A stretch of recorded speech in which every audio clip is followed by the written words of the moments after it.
Trevor, and my partner is Kelsey, and our proposition is that the U.S. should prohibit the use of animal testing, and our three subclaims are that animal testing is immoral, many times animal testing has no positive effect for anyone, and animal testing should be prohibited because there are alternate methods. Our first subclaim is animal testing is immoral. The Animal Welfare Act regulates the care and treatment of animals, and cold-blooded animals currently aren't under protection from this act, so they can be treated however they are wanted to be treated in their animal testing environment. And in the Animal Welfare Act, it states that researchers must also give regulated animals anesthesia or pain-relieving medication to minimize the pain or distress caused by research if the experiment allows, which basically means that if researchers don't want to give the animal any kind of pain medication, they don't have to, because they can just say it messes with the results of whatever they're testing. The Animal Welfare Act specifically excludes rats, mice, birds, and cold-blooded animals, which make up 95% of the animals being used in labs. And so 95% of animals being tested on aren't protected by the Animal Welfare Act. And they can be mistreated by being burned, shocked, poisoned, isolated, starved, forcibly restrained, being forced to be addicted to drugs, and brain damage, induced brain damage. And according to the website stopanimalpatents.org, there's private companies, universities, and individual bio-entrepreneurs which have been granted over 660 patents, which allow them to alter animals in a certain way when they breed them. So animals that are bred with intentionally damaged eyes so that they can be tested on for dry eye conditions in humans. And our second subclaim is that many times animal testing has no positive effect for anyone. And I'm going to start off by telling you about Botox. Botox blocks the signal transmission from nerve to muscle, and the muscle gets paralyzed. The human body takes about 3 to 6 months to rebuild this paralyzed muscle, and so the anti-wrinkle effect wears off. And Botox uses a lethal dose 50 test, which means that for testing each batch, at least 50% of the animals have to die for the batch to be deemed or to be made correctly. And so every 3 to 6 months, a person's going to need a re-injection of Botox, which means that every 3 to 6 months, they're going to cause another batch of animals where half of the animals have to die. Botox also has medical effects that it can treat, which include dystonia, blepharospasm, hyperhidrosis, and strabismus, but all of these also have alternate methods of treatment, which include therapy, surgery, and anticholinergic drugs.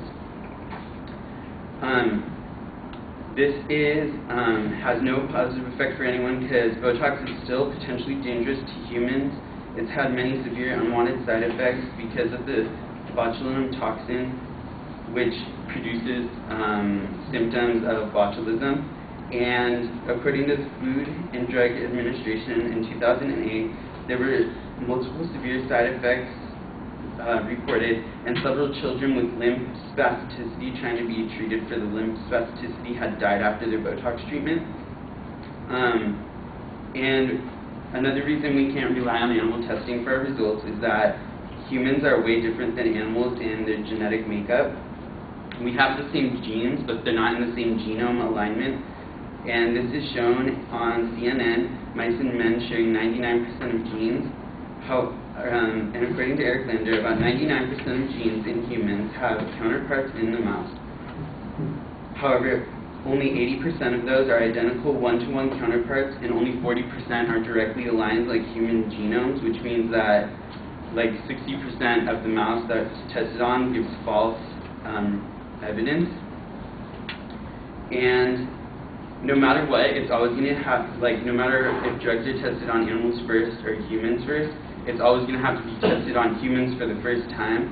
And animal tests aren't very reliable, and according to the Food and Drug Administration, 92% of all drugs that are shown to be safe and effective in animal tests fail in human trials because they don't work or are dangerous. And of the small percentage that is approved for human use, half are relabeled because of side effects that were not identified in animal tests. So that is why animal testing doesn't really have a positive effect, because 92% end up not working after they've been tested on animals. And then a third subclaim is that animal testing should be prohibited because there are alternate methods. And then for cosmetics, instead of testing on like rabbits and mice and rats, they can test on, or there's a product called EpiSkin, which is artificial human skin that can replace animal tests, and it costs way less. And Corositex is a synthetic skin, and both of these skins can be used to replace tests for corrosiveness of a substance. And computer modeling has been moving up in popularity for replacing certain kinds of animal use in dissections and medical schools. And in medical schools, they're starting to develop virtual reality devices where they can test on like animals or people like in a computer 3D setting.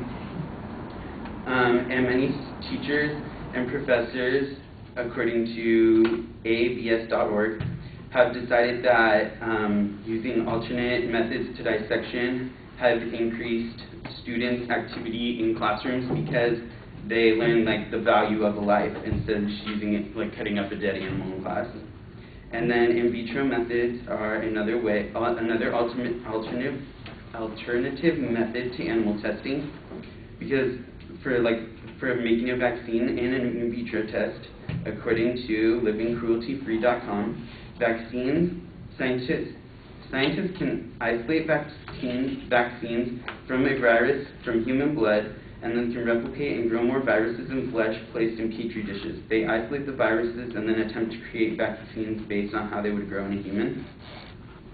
In present day, this has eliminated the need for acute toxicity, chronic toxicity, mutagenicity, carcinogenicity, and teratoxicity for tests because of in vitro methods.